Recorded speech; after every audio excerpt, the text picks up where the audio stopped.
Hello everyone, please like and subscribe to the channel so you don't miss our stories. On a gentle spring morning, the world seemed to awaken with a soft sigh. The last traces of winter had melted away, leaving the earth moist and fragrant, teeming with new life. Buds unfurled on the hedgerows, and the air was alive with the trills and chirps of birds, busy with the promise of the season. Deep beneath the surface, in a snug earthen home, Mole was hard at work. His little paws moved in earnest, scrubbing and sweeping, determined to clear away the dust and gloom of the long winter. But today, something in the air was different. The sunlight filtering through the cracks in the ceiling seemed brighter. The breeze that slipped down the tunnel carried with it a whisper of adventure. As he worked, Mole felt a restlessness stir within him, a longing he could not quite name. The world outside called to him, beckoning with the scent of damp earth and the distant, soothing murmur of running water. At last, unable to resist the pull of spring, Mole dropped his brush, donned his hat, and scampered up the twisting tunnel. With each step, the air grew fresher, the light grew stronger, until at last, Mole emerged blinking into the dazzling world above. Before him stretched a landscape transformed. The grass was a brilliant green, dotted with the first wildflowers of the year, and the sky arched overhead in a clear, infinite blue. The breeze ruffled Mole's fur and filled his nose with the intoxicating smells of spring. He wandered through the meadow, his heart light and his spirits soaring, leaping over puddles and marveling at the world he had so long ignored. Soon, Mole's wanderings brought him to the edge of a river. It sparkled in the sunlight, winding its way through the countryside like a silver ribbon. Mole gazed in wonder at the water, mesmerized by its gentle flow and the way the sunlight danced upon its surface. He had never seen a river before, and he stood in awe, drinking in the scene. As he watched, a sound reached his ears, the rhythmic splash of oars dipping into the water. He turned to see a small wooden boat gliding toward the shore. In the boat sat Ratty, a cheerful and well-mannered water rat who lived in a cozy house on the riverbank. Ratty was at ease on the water, his movements deft and practiced, and he wore a friendly smile as he approached. "Are you new?" Ratty called out, his voice warm and inviting. "Would you like to go for a boat ride?" Mole hesitated. He had never been in a boat before, never felt the gentle sway of the river beneath his feet. But something in Ratty's manner reassured him, and after a moment's pause, he nodded shyly. With careful steps, Mole climbed into the boat, settling himself beside his new acquaintance. Thus began the first day of a lasting friendship. Ratty rowed gently down the river, the boat gliding smoothly through the water. As they drifted along, Ratty spoke of the joys of life by the river, the pleasures of afternoon tea by an open window, the sight of ducks paddling lazily in the shallows, the rustling of willow trees leaning over the water, their branches whispering secrets in the breeze. Mole listened, entranced. Each story Ratty told painted a vivid picture of a world filled with peace and contentment, a world far removed from the darkness and solitude of his underground home. The river, with its ever-changing moods and endless wonders, seemed to promise adventure and belonging. As the afternoon wore on, the two friends explored the riverbank, Ratty pointing out hidden nooks and secret places known only to those who called the river home. They watched water voles dart among the reeds and kingfishers flash like jewels above the water. The sun climbed higher, then slowly began its descent, casting golden light across the landscape. When evening approached, Ratty invited Mole to share a simple meal. They sat together on the soft grass, a picnic spread before them. Crusty bread, sweet strawberry jam, thick slices of cheese, crisp cucumber, and a cool jug of lemonade. They ate and laughed, sharing stories and dreams as the sky faded from blue to dusk. For Mole, who had spent his life in quiet solitude, the warmth of Ratty's company was a revelation. The riverbank, with its gentle rhythms and friendly faces, felt like home in a way his underground burrow never had. As the stars began to twinkle overhead, Mole realized that he had found something precious, a friend and a place to belong. From that day forward, Mole left his old life behind. He moved in with Ratty, learning the ways of the river and embracing the joys of a slower, more peaceful existence. Each day brought new adventures, rowing along the winding water, exploring sun-dappled glades, and sharing quiet moments beneath the willows. Mole, once timid and reserved, discovered a spirit of curiosity and wonder, encouraged by Ratty's steady friendship. Together, the two friends balanced each other perfectly. Ratty, adventurous and outgoing, introduced Mole to the delights of the world above ground, while Mole's gentle nature and thoughtful ways brought a sense of calm and contentment to Ratty's busy life. They complemented one another, each finding in the other what they had long been missing. And so their days flowed on, filled with laughter, discovery, and the simple happiness of shared companionship. The river, with its endless song, became the heart of their world, a place where friendship blossomed and every day held the promise of something new. Thus begins the gentle adventure of Mole and Ratty, two unlikely friends drawn together by the magic of spring, the beauty of nature, and the quiet strength of kindness. As the willows whispered in the breeze and the river carried them onward, their story unfolded, a testament to the joys of new beginnings and the enduring power of friendship. Life along the river wanders gently, as if the world itself has decided to take a deep breath and exhale in peace. Days are marked by the soft clatter of teacups, the hush of water slipping past the boat's hull, and the gentle chorus of birds hidden among the willow branches. Mole, new to this world, finds endless delight in the simple pleasures of each day. The gleam of sunlight on the water, the scent of wildflowers drifting across the meadows, and the companionship of his friend, Ratty. Together, they drift lazily along the river, sharing stories and laughter, their hearts light and unburdened. Yet, even in this tranquil paradise, adventure is never far away. The riverbank is home to many creatures, each with their own secrets and stories, and Mole is eager to meet them all. One crisp autumn morning, as golden leaves tumble from the trees and the air hums with the promise of change, Ratty suggests a journey beyond the familiar bends of the river. Today, he says, is the day to meet an old friend, someone who lives deep within the mysterious wild forest. The wild forest is a place of legends. Its trees stand tall and ancient, their branches intertwining to create a canopy that lets in only slivers of sunlight. Shadows gather beneath the oaks, and the air is thick with the scent of moss and earth. As Mole and Ratty make their way along winding paths, Mole feels a shiver of excitement and a tingle of fear.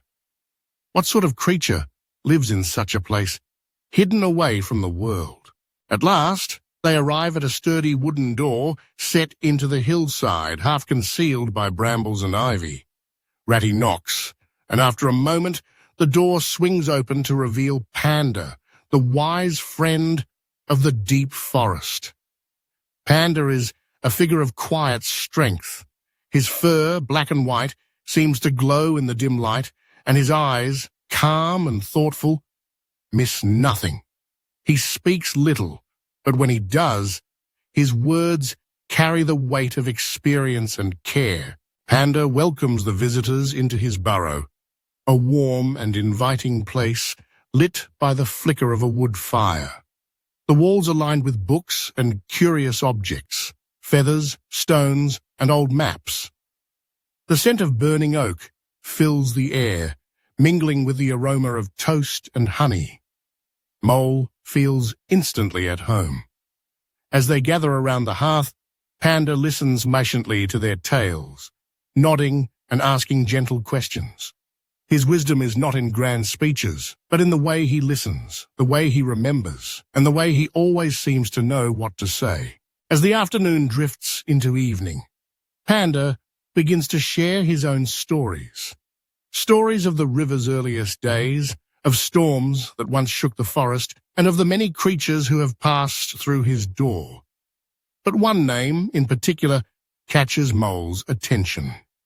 Mr. Toad. Mr. Toad is the very opposite of Panda. Where Panda is calm and reflective, Toad is a whirlwind of energy. He lives in Toad Hall, a grand mansion perched on a hill by the river, its windows gleaming and its gardens meticulously kept. Toad is wealthy and proud, always eager to show off his latest acquisition or boast about his newest hobby. His passions change with the wind. One month it's boating, the next it's flying kites, and lately it's been something far more dangerous, motor cars. Toad's fascination with cars has become an obsession. The roar of engines, the flash of chrome, the thrill of speed, these are the things that set his heart racing. He buys car after car, each more extravagant than the last, but his reckless driving leads to disaster every time. Crashes, near misses, and angry confrontations with the police have become routine. His friends try to warn him, but Toad refuses to listen. He insists he is in control, that nothing can harm him, that he is destined for greatness on the open road. But pride comes before a fall. One day, after a particularly wild escapade, Toad's luck runs out. He causes a serious accident and, in the heat of the moment, insults a police officer. The consequences are swift and severe. Toad is arrested, tried, and sentenced to 15 years in prison for dangerous driving and disrespecting the law. The news of Toad's arrest sends shockwaves through the riverbank community. Ratty, Mole, and Panda are deeply troubled. Despite all his flaws, his arrogance, his impulsiveness, his stubborn refusal to listen, Toad is their friend. They remember the good times, the laughter, the adventures, the way Toad's enthusiasm could light up even the dullest day. They cannot abandon him, no matter how foolish his actions have been. Panda, ever the voice of reason, sums up what they are all feeling. We must save Toad, he says quietly, but first we must help him change. It's not enough to rescue Toad from his predicament. They must find a way to help him become wiser, more thoughtful, and more responsible. Only then can he truly be free. And so, beneath the soft glow of the oil lamp, the three friends begin to hatch a plan. They speak in low voices, heads close together, their faces lit with determination and hope. Each brings something different to the table. Ratty's loyalty and quick thinking, Mole's kindness and curiosity, Panda's wisdom and patience, Together, they are stronger than anyone alone. Outside, the wind sighs through the ancient forest, carrying with it the promise of change. The adventure that lies ahead will test their courage, their friendship, and their resolve. It will be filled with challenges and dangers, but also with moments of joy and discovery. For Mole, it is the beginning of a journey that will teach him about loyalty, forgiveness, and the true meaning of friendship. As the night deepens and the fire burns low, the friends sit together in silence for a moment, each lost in thought. They know that the road ahead will not be easy, but they are ready. Whatever troubles may come, they will face them together, united by the bond that has grown between them on the banks of the river. And so, as the first stars appear in the sky, the story of Panda, Toad, Ratty, and Mole continues, full of hope, adventure, and the unbreakable ties of friendship. Since his infamous arrest, Mr. Toad's name echoed across the countryside, whispered in curiosity and scandal. Once the proud owner of Toad Hall, a lover of fast motor cars and even faster escapades, he now found himself at the mercy of fate, sentenced to 15 long years behind bars. The charges were not simply for Whoosh's reckless driving, though his wild antics on the open road had left many a villager trembling, but also for the grave insult he'd hurled at the sheriff, wielding a silver club in a moment of foolish bravado. Gone were the days of velvet cushions and silver platters. The world Toad now inhabited was cold and grey, with stone walls that seemed to swallow the light, and iron doors that groaned and shrieked with every closing. The food, if it could be called that, was little more than tasteless gruel, and the hay-strewn floor offered no comfort to a creature of such refined tastes.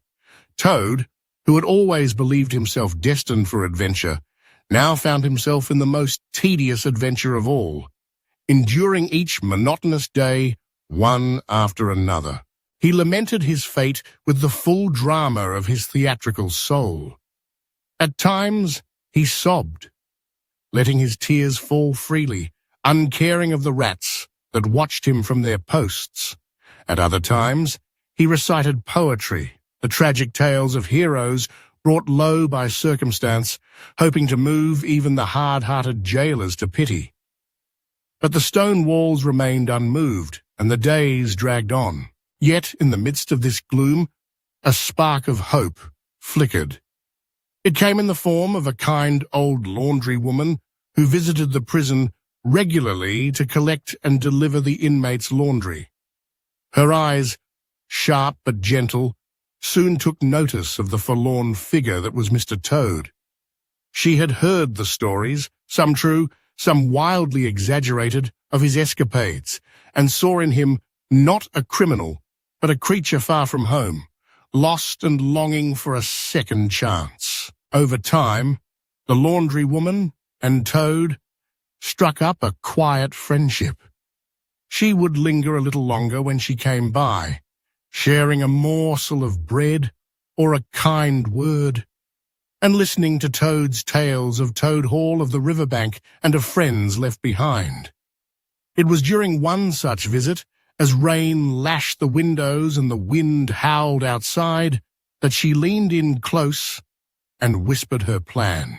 "If you wear my skirt and my headscarf," she said, her voice barely above a breath, "I can smuggle you out of prison." At first, Toad recoiled in horror.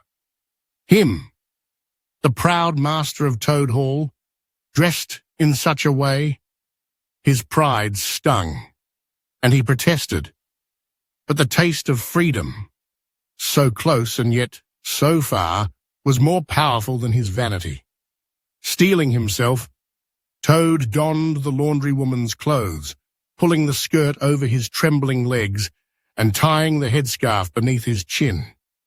He tried to mimic her gait, shuffling along with a basket of laundry, his voice hoarse and unconvincing as he greeted the guards. To his astonishment, not a single guard so much as glanced twice at him. The gates swung open, and Toad, heart-pounding, stepped into the world once more, disguised and free. But freedom was no gentle friend. No sooner had he left the prison than he found himself beset by new challenges. The guards soon realized a prisoner was missing, and the alarm was raised. Toad, in his cumbersome disguise, stumbled through muddy fields, tripped into ditches, and narrowly avoided capture at every turn. At one point, a flock of ducks, mistaking him for an egg thief, chased him across a meadow, their beaks snapping at his borrowed skirt. Exhausted and bedraggled, Toad's luck seemed to turn when he encountered a kindly train driver. The man agreed to let Toad ride the train. On one condition, Toad must help stoke the boiler. Never one for manual labor, Toad fumbled and fussed, managing to blow the auxiliary boiler in a cloud of steam and soot, nearly halting the train altogether. The driver, though exasperated, took pity on him, and Toad spent the rest of the journey huddled atop the train, shivering in the night air. When dawn broke, Toad was roused by the chill, only to tumble from the train roof into a dew-soaked field. Bruised but undeterred, he pressed on, driven by a single thought. He must return home. He must see Toad Hall again. As he drew nearer to his beloved home, his spirits soared until he glimpsed the familiar tower on the horizon. Something was amiss. Black flags fluttered from the rooftops, and wild, raucous singing drifted on the wind. Peering through the undergrowth, Toad saw the once proud halls of his estate overrun by weasels and stoats, their faces leering from the battlements. The creatures of the wild wood had seized Toad Hall, turning it into a den of chaos and misrule. Despair threatened to overwhelm him, but Toad was not alone. He sought out his old friends, Rat, Mole, and the wise Panda. When he arrived, breathless and dishevelled, they listened in silence as he recounted his ordeal. Panda, ever calm, spread out a secret map of the castle. Ratty fetched pen and paper, making careful notes about the old tunnels beneath the hall. Mole lit the lamp and prepared a hearty meal. For nothing could be planned on an empty stomach. "We will get your home back," Panda declared, his voice steady and sure. "And this time, Toad, you will learn what it means to be a better Toad." Night descended on the riverbank, cloaking the little house in quiet. The four friends sat together before a crackling fire, the warmth chasing away the chill of fear and uncertainty. Outside, Toad Hall remained under siege, but within these walls, friendship, courage, and determination were gathering strength. Tomorrow, they would set out, together. One misty morning, as the world outside shimmered with dew and the first rays of sunlight struggled to break through the willow branches, four friends gathered quietly at the base of an ancient poplar tree. There, hidden beneath the roots and leaves, was the entrance to a secret tunnel, one that led, unseen, directly to the heart of Toad Hall. Once, this grand estate had been the pride of Toad, a place of laughter and adventure, but now it lay in the grip of chaos, overrun by weasels and stoats who had claimed it for their own unruly purposes. The tunnel itself was narrow and shrouded in darkness, its stones worn smooth by the passage of many years. Moss clung to the walls, and the air was thick with the earthy scent of history. Mole's lantern flickered gently, casting shadows that danced and wavered along the passage. Raccoon took the lead, his steps steady and sure, a silent pillar of strength for his companions. Behind him, Ratty gripped a sturdy wooden staff, prepared for whatever lay ahead. Mole followed close, his small bag of cookies swinging at his side, a simple comfort in the face of uncertainty. Toad, usually the most boisterous of the group, was uncharacteristically silent. His heart beat with a mixture of nerves and anticipation. But there was something else as well. A quiet resolve, a dawning realization that he was not the same Toad who had so carelessly lost his home. For the first time, he listened to his friends without interruption. His mind focused not on his own troubles, but on the task before them and the bond they shared. Above them, the grand halls of Toad Hall echoed with the raucous sounds of celebration. The weasels and stoats revelled in their conquest, their laughter and shouts filling the air. They drank cider straight from the barrel, tossed chicken bones out the windows, and blew makeshift trumpets fashioned from empty bottles. The once so elegant lanterns hung at odd angles, paintings tilted on the walls, and the curtains, once rich and heavy, had been torn into crude napkins. The chaos was complete, a mockery of the home it had once been.